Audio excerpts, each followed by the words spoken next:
so what's happened is inside here, this foam that's coming to the top of this stock is called albumin. And I want to skim that off a little bit, okay? Is there a second one of these in there? Did you see one? How about, okay, let's look at, how about we look at this other one? Mr. Hill, would you look in that silver cabinet, see if there's another 2-ounce ladle like this one? Because I don't want to swap them between. Because I don't want to get this dirty, and I don't want to get this oily. Okay? Yeah, a 2-ounce one. Yeah, there you go. Now, what I'm going to do, y'all, is this. I'm going to go over here, and I'm going to come down here and go just below the edge, and look at there, that foam is going to drip down in. And I don't want to get too much stock in here, but I do want to get some of this foam off. Look there, there's a turkey neck. We can pull the meat out of there and put that in the gravy, or in the stuffing. Yeah, my grandma does. Yeah, I love the meat and the stuffing, huh? Now, sometimes these veggies can get off a little bit of oil, but I had no oil in the pan, so I really don't have any oil on the surface here. And I sauteed these vegetables, I might have some fat they will want to get off, but really what I'm wanting to get off is this foam. See that foam there? It's albumin. And I want to get the albumin off because the clearer I've got my stock, the better my sauce will be, the better my stew will be, the better my soup will be. So I get this foam off and get this albumin off, and look how clear that stock is. I don't want to stir it because I don't want a bunch of particles, okay? Now I'm going to put this one down here. Now what I'm going to do is take the other one. Thank you very much. Now I'm going to take this right here. Hey, be careful, you know that's hot. Yeah. Now this butter is still melting, but that's okay. I can get some of this foam off of here. And what's going to come up, they call when you do this, a lot of chefs call this taking the impurities off. They're not really impurities, it's milk solids are not impure, and the water's not impure. But what we're doing is we're taking the water and the milk solids off from the top. And if you put, there's a principle I want to talk to you about called convection. Convection is when you put a pot over heat but pull it to one side. So the heat's going to go up this side, and what will happen is it'll push these milk solids to this side. So if I've got a stock that I want to pull to one side of the heat and do convection, the heat will go up this side and push all the other stuff to this side. So any impurities will come to one side, and it makes it easier to dépoulage. That's another French word, dépoulage. And what does that mean?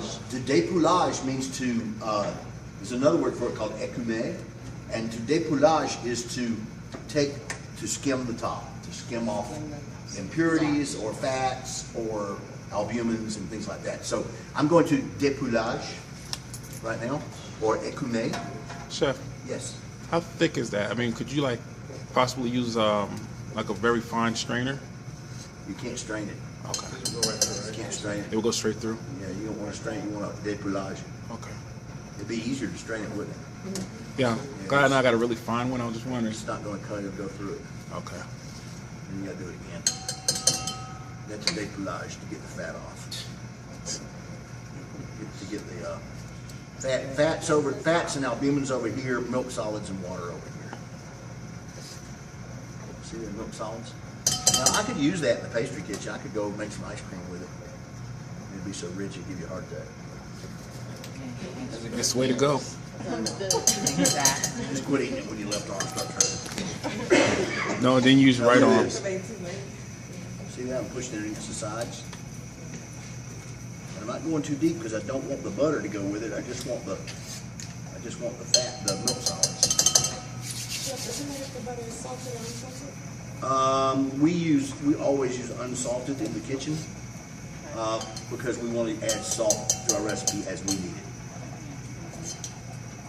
Accidentally, some got accepted the other day that was salted. So the chef running this warehouse said, please be on the lookout for salted butter. It looks like the regular butter, but it has UN on it. He's a fun guy. Now see how you can't see through that butter yet? We're going to be able to though. We do want this to come to a boil. The more we get these solids off, the clearer this will get. That's why they call it clarifying butter. You just order clarified butter? You can order it, yeah. They make it for lazy chefs. They make roux for chefs that, I'll tell you, some chefs are lazy and they do that. Some are getting old, like me, and don't have the stamina to do these things like they used to do when they were young. When I was 27, I could work 20. I worked at one hotel one time, 41 straight hours, because we were getting ready for an inspection. So when I was young, I could do this stuff, that's why I had to sit, because my legs give out on me and get tired. But is it lazy if you if you run a restaurant and have time factor? Well, I'll tell you this, not all the time is it laziness. Sometimes it's because the chef doesn't have a lot of help, and sometimes it might be that his help is pushed for time. Not really. You can buy ghee that's already been done like this. It's just costs more than doing it like this because somebody else is doing it for you. So some chefs do it not necessarily because they are lazy, but maybe because they don't have enough labor, or because they've got so many other things to do that they eliminate some time right here that they can spend on something else. So there's products out there for chefs that they decide on their own why they want to buy this or that or the other. It just costs, anytime you buy something that somebody else put the work into, it costs you more. Just like these fish that we use tonight, you can buy fish already mongered, already skinned, already filleted, already in portions. But the more a person lays a knife on meat or fish, the more it costs. You can buy shrimp that are already peeled and deveined. You can buy shrimp that are not. So the more that they do for you, the more they're going to cost. They call it value-added products because they take. One time I said, if I ever can find a food company that will give me canned labor, like the number 10 cans, canned labor, you open up, add water, and it'll work an 8-hour shift. We had it knocked out then, but then there wouldn't be a need for culinary school, right? So if you clarify the butter, right? Say if you did more than you really needed, and could you put it back in the refrigerator? Yeah, you could save this and use it. In fact, they do this, y'all, for there's the French Laundry that I told you about. They do a lot of Monte au Beurre. And Monte au Beurre means to mount butter into sauces, but they have a beurre monte that they use that they poach in. They'll take this right here and they'll poach things in it, and they'll keep 100 pounds of it at a time. And think about it. What's the last time you bought a pound of butter? What was it, $4 or something? Okay, so they'll do 100 pounds at a time. And what they'll do is if they got too much of it made, they'll just turn it into clarified butter and saute with it or whatever. But You it see? won't go back to sort of solid, right? Yeah, it'll go back solid. It just won't have the milk fat in it. It'll look a little cloudy like this. We're going to get this till it's clear. You'll be able to see the bottom. Okay? Now see? Is it only certain butters, or is it all butters that once they try to go back to solid, the water's at the bottom and the rest of the Well, can you see the bubbles right here and the steam coming off? That's where the water's coming out. So we're boiling this, and as long as you see bubbles, that's the water content that's inside, so we're going to get rid of that.